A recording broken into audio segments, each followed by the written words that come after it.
Word of the Lord declares, Seek ye first the kingdom of God, and all these things shall be added unto you. Father, I thank you that I am going to share again your word today. Thank you, Lord, for your love, for your mercy. Thank you, Lord, that we wake up today, O God, and our loved ones. Thank you, Lord, for my family that we represent. Touch our heart, O God. Touch your people, Lord. Whatever circumstances that they are facing right now, strengthen them. Pour out your spirit upon their lives, O God, and bless them. In Jesus' name we pray. Amen and amen. The consequences of accepting wisdom or folly. Proverbs chapter 9 verse 1. Wisdom has built her house. She has carved out its 7 pillars. Verse 2. She has prepared her meat. She has mixed her wine. She also has arranged her table. Verse 3. She has sent out her female servants. She goes out on the highest places of the city. Verse 4. Whoever is naive, let him turn in her. She says to those who lack understanding. Verse 5.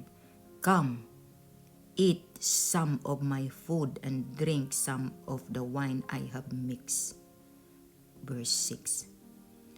Abandon your foolish ways so that you may live and proceed in the way of understanding. Verse 7. Whoever corrects a mocker is asking for insult. Whoever reproves a wicked person receives abuse. Verse 8. Do not reprove a mocker, or he will hate you. Reprove a wise person, and he will love you. Proverbs chapter 9 verse 9. Give instruction to a wise person, and he will become wiser still. Teach a righteous person, and he will add to his learning. Verse 10. The beginning of wisdom is to fear the Lord, and acknowledging the Holy One is understanding. Hallelujah. If there is fear in the Lord, you're afraid of doing such evil things.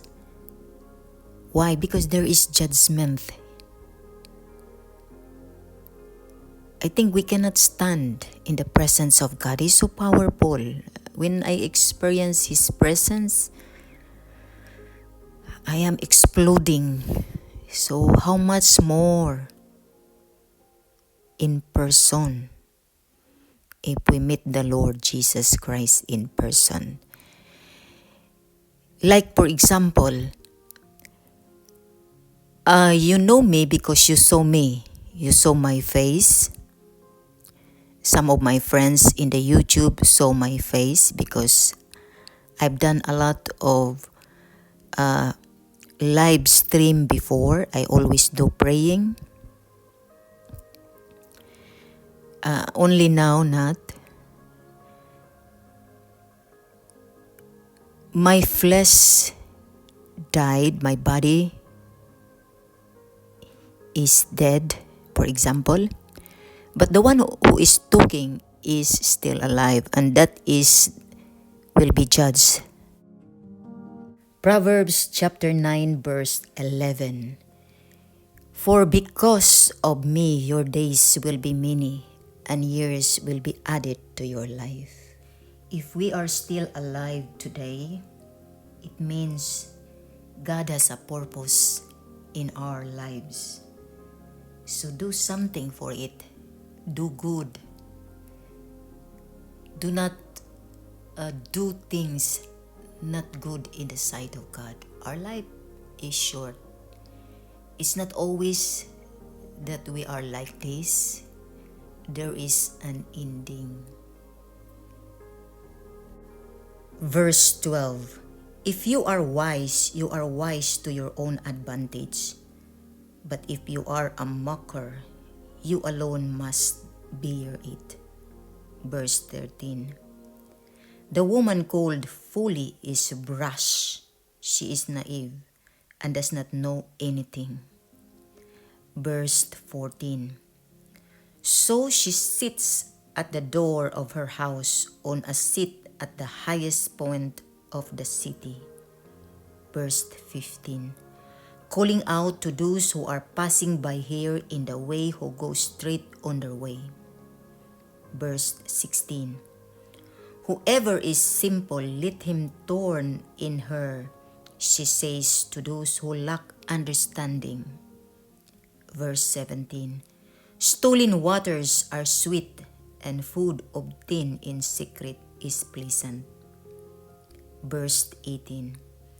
But they do not realize that the dead are there, that her guests are in the depths of the grave. Thank you, Lord, for your word today.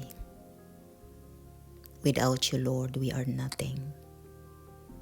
Continue, Lord, to protect us. Continue, Lord, to protect your people who call upon your name, O God, and their loved ones, O God. In Jesus' name we pray. Amen and amen.